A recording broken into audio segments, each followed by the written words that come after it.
Hey, what's going on, everybody? My name is Monatui, and today we're bringing Draft League back to the channel. It's about time. I feel like that's essentially what my channel was based around since the very beginning, was draft content, whether it was the PPL, NPL, then onto the GBA and some other leagues as well. We're back with the GDL. Now, this was a league started by 6 Foot Hacks, aka Leo. I'll leave his and the rest of the coaches. All their channel links will be in the description below. Leo's a good friend of mine, decided to start up a casual Wi-Fi league to kind of just get used to battling on the Wi-Fi servers right now. Obviously, it's a little bit different than previous gens, being that there's some new mechanics, but also, most importantly, that there's only the 20-minute battle timer. Maybe we'll be able to work out the 30-minute plus the chess timer type thing, but at the moment, the best thing we have for online Wi-Fi singles is the 20-minute battle timer. So being able to practice that is going to be very important, and that's the big reason why Leo obviously made the league. Then we wanted to try out, have some fun with the new mons, and have some fun with the new meta, being as this is the first time in any of the generations that some of the Pokemon that we're used to drafting have been cut. So, without further ado, we're going to get into the draft analysis, but before we do that, I have a pretty exciting announcement, something that I was debating doing in a separate video, but we're just going to add it onto the first draft analysis and do the big reveal. We have a new team name. Previously, my draft league team name was the Tampa Bay Luxrays, which I loved. I loved the name, I loved the logo, I loved everything about it. I felt like really connected with it. I've loved Luxray. It's based off a baseball team, which is my favorite sport, but unfortunately, Luxray did not make it into the roster of available Pokemon that are in Sword and Shield. So, I decided that rather than use a team name based on a Pokemon that didn't exist at the moment, I wanted to create a new team. New team name, similar theme as the last one, based around baseball. Without further ado, here's the logo right now, created by John Jr., whose link will also be in the description, the Baltimore Orbeetles. Now, I wanted to use a new Pokemon because honestly, I think this gen is one of my favorites in terms of design of new Pokemon. I like Gen 6's new Pokemon a lot. You know, I love things like Talonflame, Slurpuff, a lot of the different fairies and whatnot, Sylveon, all of them. But I love Gen 8's Pokemon. I love the design of pretty much every single one. And I'm actually a pretty big fan of Orbeetle. May not be the best competitively, but I think it's actually kind of underrated. It has setup options, it does get access to Body Press, which is a pretty good move considering it has relatively high defense, has access to Calm Mind, Sticky Web is really good utility. I'm talking about this like I drafted it. Spoiler alert, I did not. But I'm a big fan of Orbeetle. I actually kind of like the design. It kind of reminds me of the Time Wizard from Yu-Gi-Oh!, which is pretty cool. But either way, that's the logo. I'm going to keep it at the bottom left of the screen or the bottom right. Haven't decided that yet. But either way, let's get into the draft itself and what Pokemon I actually decided to draft. If you're new to my channel, like I said earlier, I'm very experienced within Draft League. At one point was considered one of the better Draft League players in the game, but has since, I've been out of the game for a little while, so we're going to see how I match up versus the rest of the competition. I know there's a lot of new faces in the competitive league, and I'm happy to take them on. So, the first pick that we ended up going with, we had the 4th overall pick in the draft, which is kind of nice. It's close to the top, not close enough to get some of the really broken stuff like Dragapult or Galar, though we did end up banning Galar because it's ridiculous. But, it's not enough to get something along the lines of, like, Dragapult or Aegislash or anything along those lines. We actually didn't ban Galar, my mistake. So, obviously, the first 3 picks of the draft were Galar, Dragapult, and Aegislash. Probably the 3 best things available in the entirety of the game. They went immediately. To explain how the draft worked, it was not a free draft, which I'm not a huge fan of in the beginning of leagues. I feel like the beginning of gens, like once the new gen starts up, I feel like a free draft is just better, because you don't know exactly how valuable each mon is going to be. But either way, this is going to give us a good sense of where mons can be tiered, and we can make adjustments as we go, and again, it's a casual league, so it's really not all that big of a deal. You're allowed 1 Tier 1 Pokemon, 1 Tier 2 Pokemon, 2 Tier 3 Pokemon, 1 Tier 4, and 1 Tier 5. And then with 400 points, you are allowed to take 4 other Pokemon from any tier, as long as you do not go over your allotted points limit. Also, something very important to mention is we, for the most part, banned Dynamax, except you are allowed to Dynamax your tier 5 Pokemon, and you only have one you have to select one tier 5 Pokemon that you want to Dynamax. Nothing above tier 5 could be Dynamaxed. So things like Gyarados not allowed to Dynamax, things like Rhyperior you're not allowed to Dynamax, etc. Anything above tier 5. So keep that in mind with the last pick that I make, because it's going to not make sense initially, but when you add its ability to Dynamax, it'll make a lot more sense. So, I've gone on long enough. Let's start getting into my draft. So, I'm 4th overall. The big threats of draft were taken, and I was looking at what was available, and I've used Dracozolt a lot. It's a very fun mon. Boltbeak hits incredibly hard, but there's another mon that has really risen in popularity lately along a similar line, and that mon is going to be Dracovish, which I will pull up right now. So I'm sure you guys have seen this thing put in some work. It's absolutely insane. Base 90 attack, not really all that good. Even paired with Strongjaw, its hits can be relatively weak. Things like Crunch and Psychic Fangs don't necessarily have the strongest kick to it. Its stats overall are kind of mediocre. Has pretty decent bulk for being an offensive Pokemon, but it's relatively slow at base 75, which isn't as slow of a speed tier as it has been in previous gens, but it's still not particularly fast in this gen. However, it gets access to Vicious Rend, which is a base 85 physical water move that doubles the power if the user moves first, and it is boosted by Strongjaw, which gives a 50% increase to power. Bug Bite is also not boosted. That's really interesting and weird to me, but either way. Vicious Rend hits absolutely insanely hard. Unless you are a bulky resist, you are likely not taking it, even without a boosting item. Choice Scarf Vicious Rend 2 KOs the majority of the OU tier. Something like Ferrothorn can switch in once or twice, but it's still going to be taking over 30%, and that's with a decent amount of physical and defensive investment. Things like Tangrowth don't exist anymore, Tangela don't exist anymore, so you're not going to be able to switch them in. Bulky Waters can switch in on it decently, obviously, especially if they have Water Absorb, but there aren't too many of them in the game, and a lot of the ones that do exist right now don't have great recovery, so things like Seismitoad you can switch in but doesn't have any recovery. Something like Jellicent is weak to Crunch, and obviously Strongjaw Crunch is going to be able to do a lot of damage. And yeah, there aren't all that many bulky waters that exist, which is really nice for Vicious Rend, and there are even less bulky grass types that exist in the tier, which is really nice. Obviously, the drawbacks of this Pokemon are that it's relatively one-dimensional. For the most part, you're going to be running Scarf or Band. Maybe a sub-variant is usable. That's definitely something that I can take advantage of. It has very limited mixed options, like maybe you could slap Draco Meteor on there because it doesn't get Dragon Claw, so you'd be locked into Outrage, or if you want to risk Dragon Rush, you can do that. But it's insanely powerful, very one-dimensional, but it's a lot of fun. It can be a lot of fun to just click Vicious Rend and watch something drop. I'm not going to go too much more into it. Again, it's a very simple mon, and its usage has been pretty much everywhere. Pretty much every competitive YouTuber has used this thing, whether it be in singles or VGC, and it's absolutely put in a ton of work. But either way, next, the Pokemon that we drafted second is an interesting one. It's another new Pokemon. By the way, again, since this is the casual draft, I wanted to throw in a bunch of new mons, and potentially some mons that I've never used before, which just about everything on this list is, bar like 1 or 2. But the second pick that I went with, I feel like now that the meta has been established for a little while, and this draft is a few weeks old, and I'm seeing it not necessarily used as often, though I think it is still pretty good.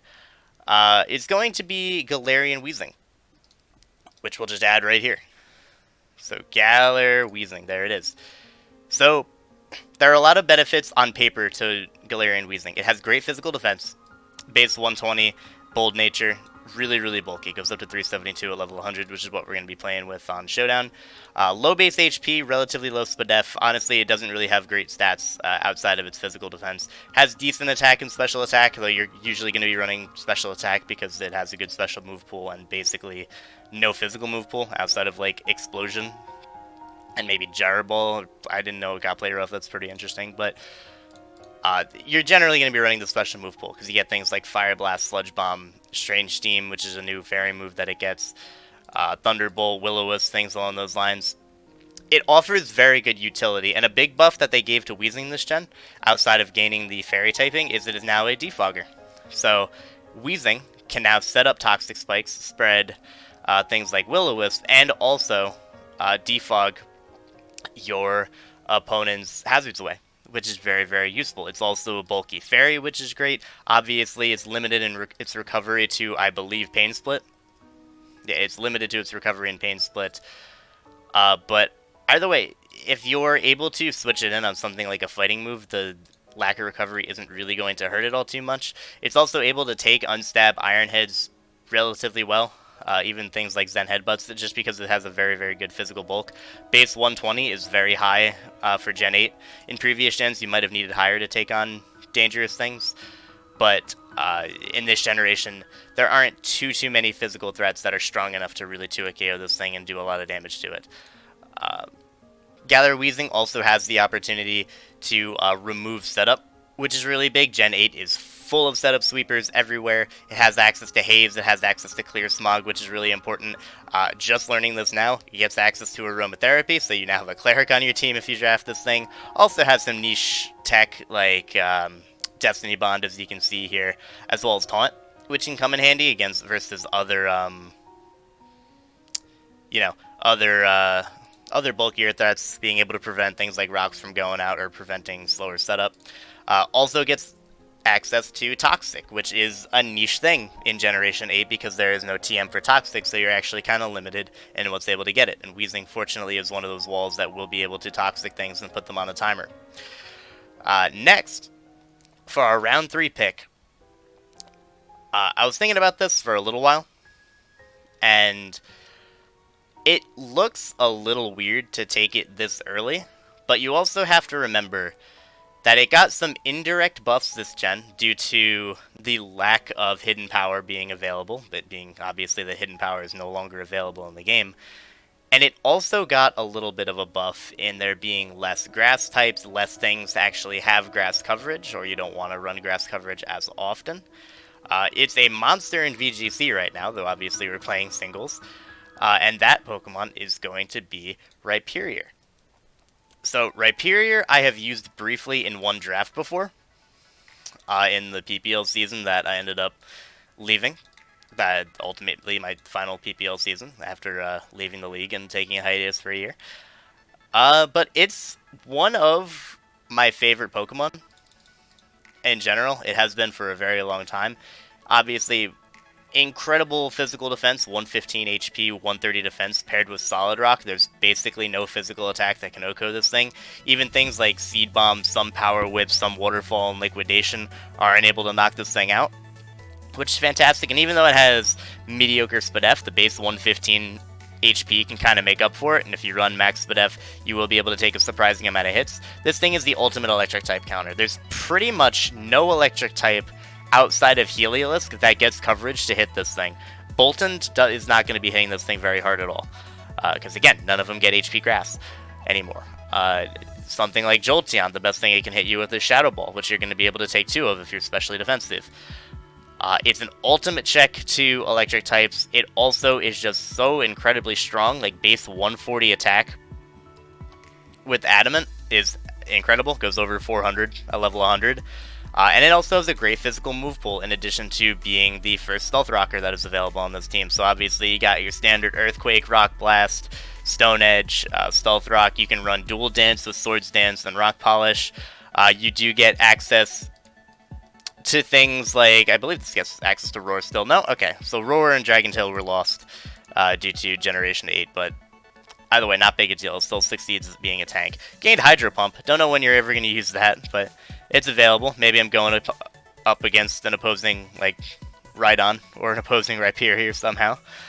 But yeah, it gets great move coverage. The elemental punches are also an excellent thing for this. It's just insanely bulky, great tank. It's able to take hits very, very well and dish them back even stronger, which is always very valuable. This also made a nice little three monocore here that covered me pretty well. Dracovish obviously covers the water weakness from Rhyperior. Weezing covers the grass weakness. Weezing also covers with Levitate the ground weakness to this thing. Dragon coverage that Dracovish is weak to is also covered by Weezing. So this three right here just make for a very nice pair. I also, when I was talking about Weezing, completely forgot to talk about neutralizing gas. I think in singles, Levitate's going to be a little bit better still to avoid Earthquake. However, this is still pretty cool. It also gets Misty Surge, but I don't know how often I'm going to be running this. Maybe if I run setup on something, but Levitate's neutralizing gas, cool little tech. But back to Rhyperior, really cool Pokemon. Big fan of it, and we're going to move on to the fourth pick of our draft. Now, just to keep everybody up to speed, Dracovish was a Tier 1, Galar Weezing was a Tier 2, and Rhyperior was a Tier 3. And for the next pick in the draft, I wanted my bulky steel, and I wanted additional hazards. And this is a mon that I've used before, but it was still available at the time, and it was very, very useful for me in the leagues that I've had it in before. It was a part of my undefeated PPL run, and it was a part of my playoff NPL run. And it also indirectly got better this gen because it's one of the few things that still gets toxic. It is a hazard setter with Stealth Rock and Spike, and it really wants to take advantage of the fact that Hidden Power is no longer a move that other Pokemon get. So, introducing the next member of our team. You know him well from OU the last few gens, and you may know him well if you're a fan of the channel. It's going to be Ferrothorn. I was able to pick it up, and I was super happy because Ferrothorn is just an absolute monster. It's still one of the few things that gets access to knockoff, which is really nice. It's also been buffed in that it has access to Body Press, which uses defense instead of attack and calculation.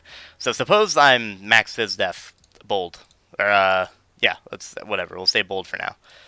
397 defense. You can basically consider that as a base 80 unstab move, coming off of a near 400 attack stat, which is nuts. That's so good. Having a Ferrothorn that's able to dish out that type of damage in addition to an already pretty strong Gyro Ball is going to be really nice. You'll be able to take care of other steals, which is one of the few things that Ferrothorn kind of struggled with. Like, the best thing you could do is either knock it off or Leech Seed it in previous gens, whereas now you have the ability to hit it super effectively with the Body Press. It's pretty much the same that it has been in other gens. It has access to Toxic and T-Wave, as I mentioned earlier, which is really nice. Stealth Rock and Spike are also really nice. Steel Beam is a cool new move, but you're never going to use it on Ferrothorn. There isn't too much else to talk about. Ferrothorn is fantastic. Also gives me another Grass switch-in for Rhyperior. Gives me another Electric switch-in. Not that I necessarily needed it, but if it's, something like a Helios, like I mentioned before, I can no longer go for Surf or Grass Knot versus Rhyperior. It's going to have to risk Focus Blast, which I do have a Weezing to switch into.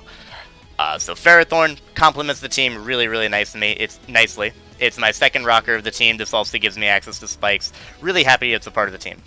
Though from this point on, it's going to be pretty much mons that I have never used before, or mons that are new to the game entirely. So, next mon that we're going to talk about, our next Tier 3, which Ferrothorn was our first free pick, or non-tiered pick, which cost me 180 points because it is a Tier 2 Pokemon, or a Tier 1 Pokemon, rather. The next pick that we ended up going with is another Tier 3, like I said earlier, and it's actually going to be Espeon. So Espeon has always been, like, weirdly underwhelming in previous gens. I think the reason for that is because it's only the Psychic typing, which hasn't been particularly strong because obviously it's immune to Dark type, so if your opponent has a Dark type, you can't hit it with Stab whatsoever. It did have access to Dazzling Gleam, but it usually wasn't enough to knock it out.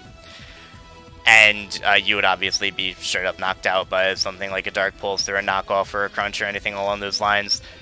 But Espeon has the indirect buff this generation of, not only is it a very good speed tier at 110, which is very, very fast for the Generation 8, but Pursuit is no longer a move that exists.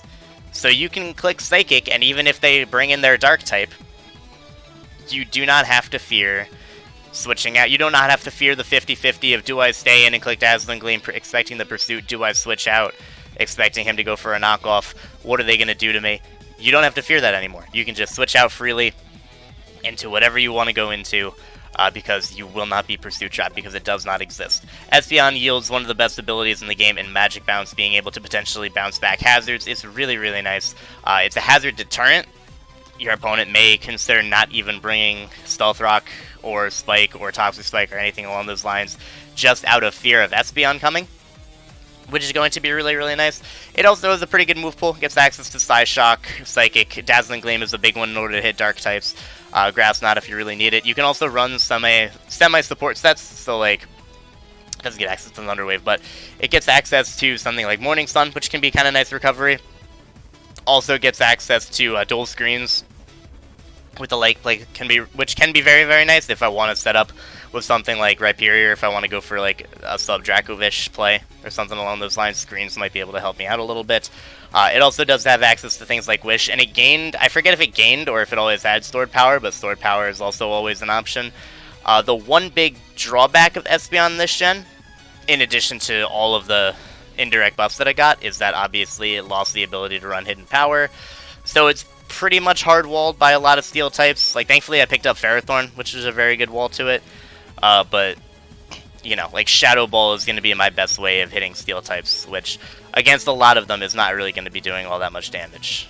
Whereas, you know, Hidden Power used to be a very, very nice thing. Like, for example, if I go up against a Corviknight, I won't be able to run, like, Specs Hidden Power Fire to potentially 2-hit KO it. But either way, I think Espeon got a lot of indirect buffs this generation. It has the same offensive stats and speed as Latios, which, you know, it always has, and obviously Latios is much better than Espeon, but Latios doesn't exist, so Espeon, this is your time to shine, bud. So that's that. And now, it's time that we move on to the next pick in the draft. Now, this one is a new Pokemon, and one that I'm very happy to use. I've used it in a previous live, and though it didn't particularly impress me during that live, it is one of the few electric types that actually have, like, a relevant move coverage at this point, and it's also a good mixed attacker, which it has also become a little bit less common this generation with electric types. We don't have Zeraora at the moment, though it will be added later into the game. We no longer have Alolan. We basically have, like, no good physical electric types outside of one that I'm completely forgetting about, and I apologize. Somebody, I'm sure, will remind me in the comments. But this is one of the few good electric types in the game right now, being that, again, electric types losing HP Ice is huge for them. But this Pokemon has Ice coverage regardless, and in fact it is a boosted Ice coverage, and that is going to be Voltant, the goodest boy. On paper, it doesn't really look that strong. It obviously has very weak defenses and then very mediocre attack stats.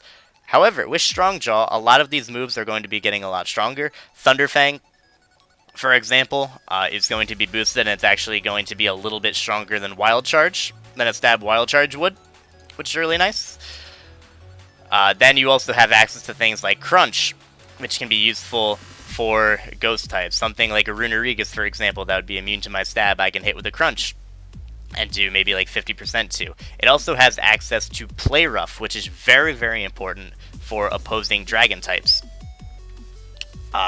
Dragon is a very threatening type this generation. There aren't all that many in the game, and I have one myself with Dracovish, but Play Rough allows me to hit things like Dracozolt, which can be very threatening. It allows me to hit things like Hydreigon, which is an absolute monster this generation. Allows me to hit things like Haxorus, which got a big buff this generation.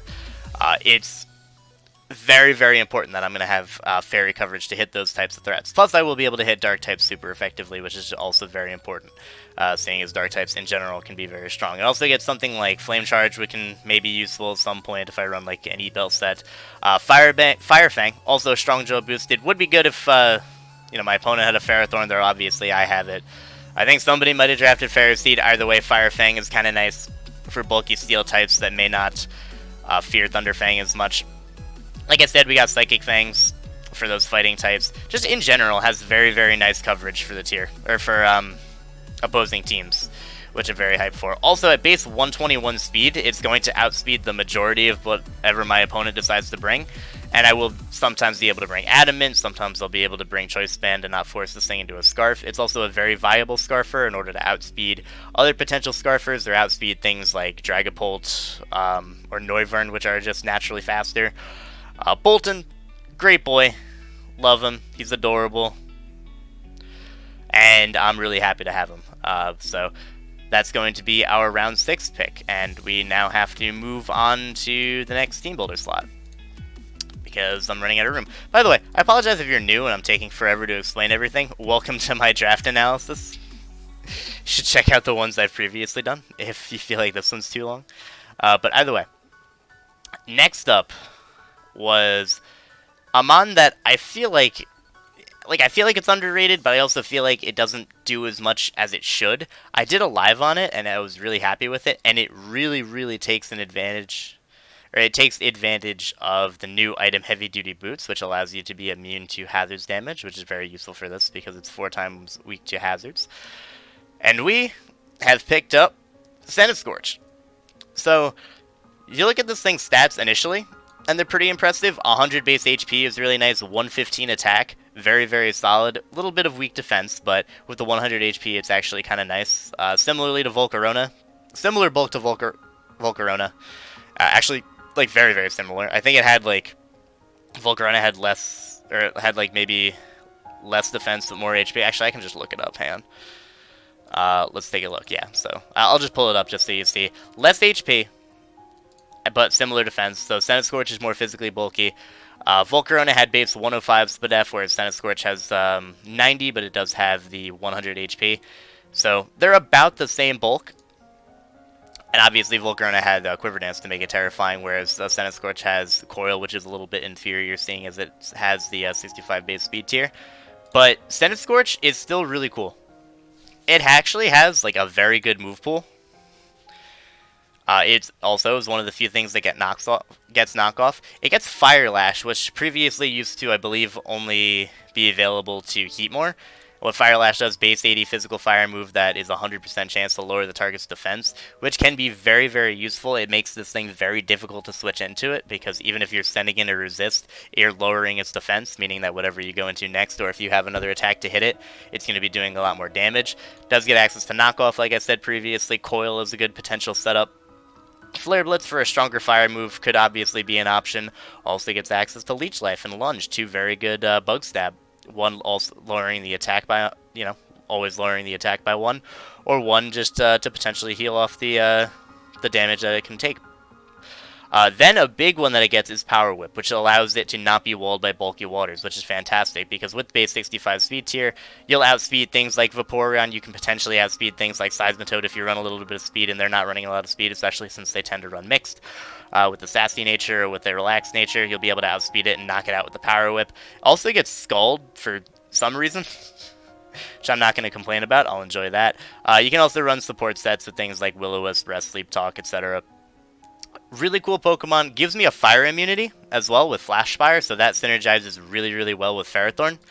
If my opponent wants to go for a fire move with their Sylveon, for example. Suppose they have a Sylveon, and I'm in with Ferrothorn, and they want to click Mystical Fire. I can go right out into my Senate Scorch, give myself the attack boost, and then do a ton of damage to whatever wants to come in. There are very few fire immunities in the game. Senate Scorch is one, and then I believe Chandelure, and that's it. And Chandelure hits super effectively with Knockoff. So, very happy to have this thing. I think it synergizes really well with my team.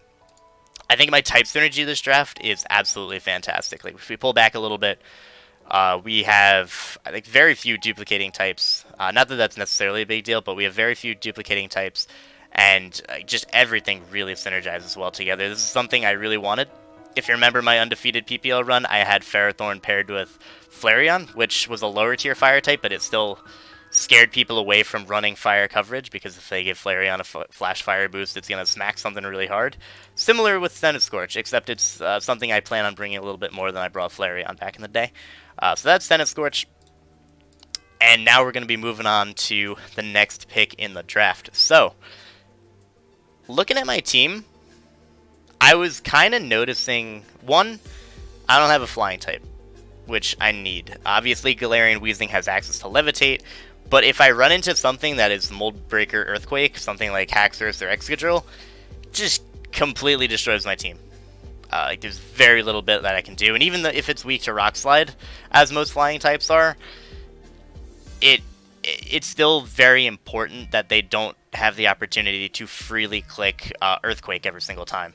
So, with that in mind, I was looking for a flying type, and I also, remembered I have a Dracovish, I have a Ferrothorn, two things that really benefit from rain, because Dracovish in the rain basically 2 KOs everything. I think you saw in Blunder's video Banded Vicious Rend in the rain O-code Toxapex, which is still mind-blowing to me.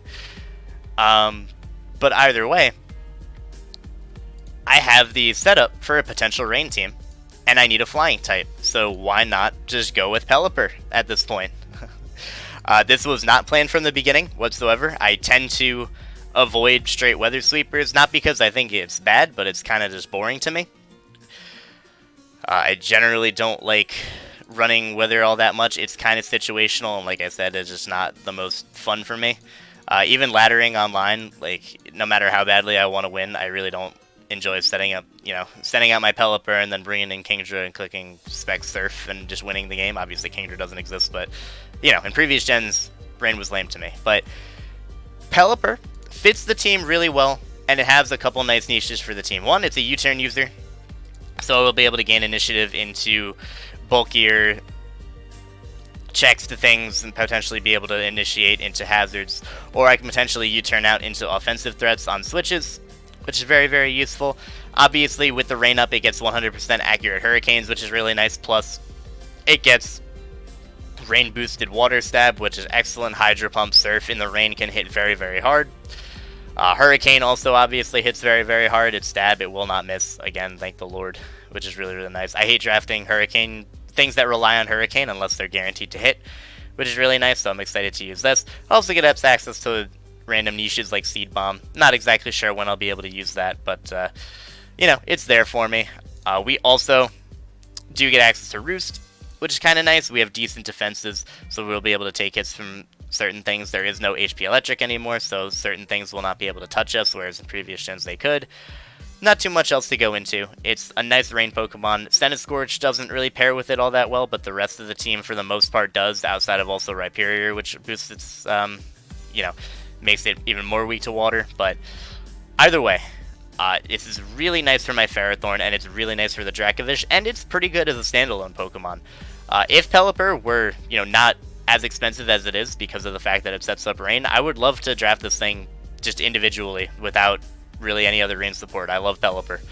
But either way, that's going to be a Pelipper, and we're now going to move on to the next pick of the draft, the second to last pick, I believe.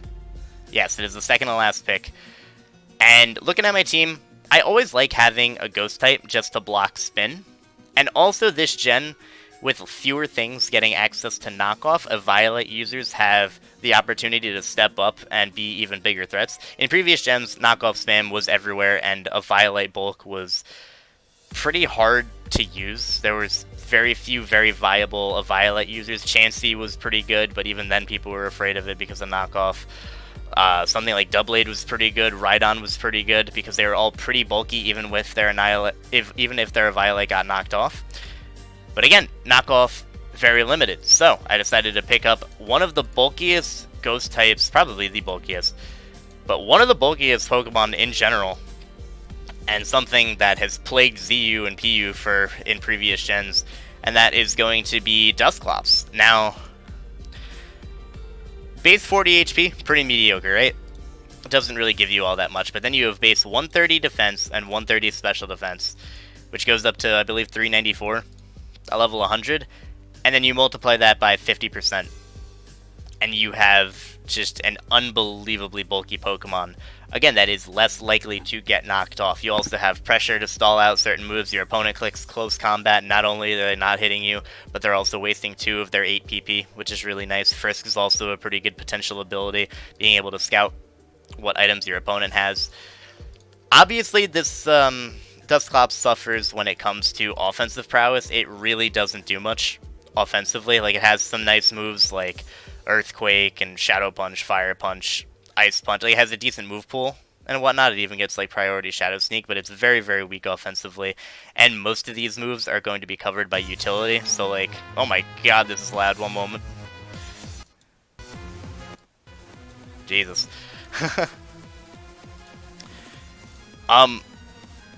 You know, you're gonna want to run something like Rest Sleep Talk, right? On something like this, because you don't want it to get whittled down, and when it gets whittled down, you want to be able to heal it.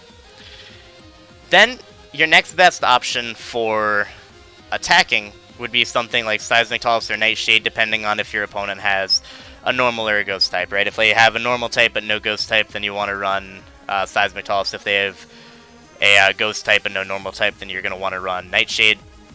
And you have to pick something else in between there. And that kind of gives you one leftover move to play with, which could be a coverage move, something like Ice Beam, Ice Punch, Fire Punch, or it could be something support like Will-O-Wisp, which is very important for a lot of teams. A lot of this generation's good threats are physical, so Will-O-Wisp is going to be very important in a lot of games. You could also run some sort of tech like Calm Mind, which could be available if your opponent doesn't have a ghost immunity. You know, just Calm Mind, Rest, Sleep, Talk, Shadow Ball. If your opponent doesn't have knockoff and doesn't have a normal type, I could definitely see that being extremely annoying given how bulky this thing is. Like I said, it's plagued PU and ZU in previous gens because Pokemon down at that tier just don't have the offense to really take care of it. In ZU last generation, there were very few things that actually got access to knockoff. There was Shifter for a little while, but ended up leaving. There were very few types there were very few dark types in general back then, and it just was probably S tier in ZU last generation. I'm sure my buddy Mephisto would agree with that. He's very experienced in ZU. But either way, we got Dusclops. Love me ghost types. Love to be able to spin block, especially since Rapid Spin got buffed. I don't want people being able to spin away my hazards. Defog is a little bit rare this generation as well. So if you're running only Rapid Spin as your removal and I have a Dusclops, you are never getting that spin off. So that's going to be Dusclops. And now we are on to the final pick of the draft. And this is actually going to be our Dynamax captain. I didn't want to Dynamax Dusclops, obviously, because even though it would be insanely bulky, I wouldn't be doing like anything offensively.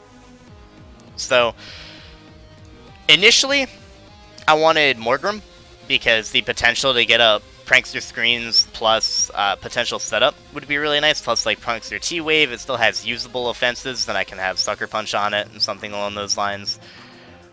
But then I remembered that we can Dynamax our Tier 5. So I was looking around, and I noticed that this had yet to be picked, and funnily enough, I sniped somebody of this, which, if you get sniped of this Pokemon, you might as well just quit.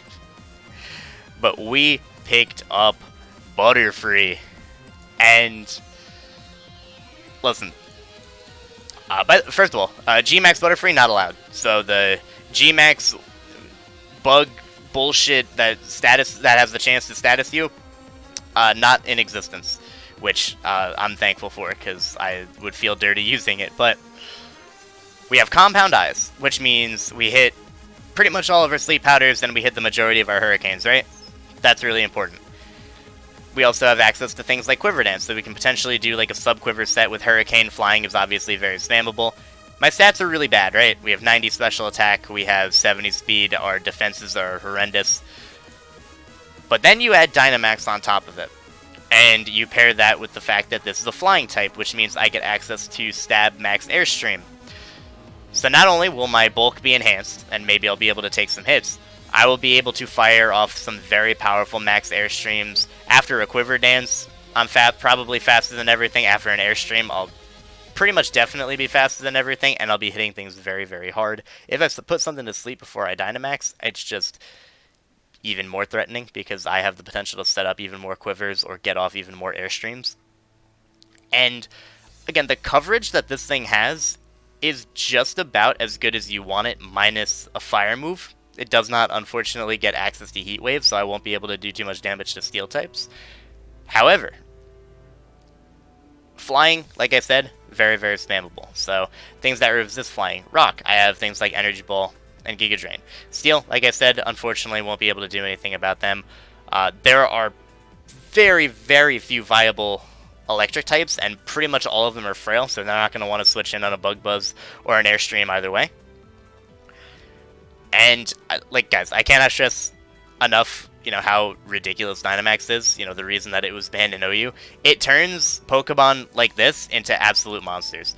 Like, the stats are weak, right? But I have 261 HP right now.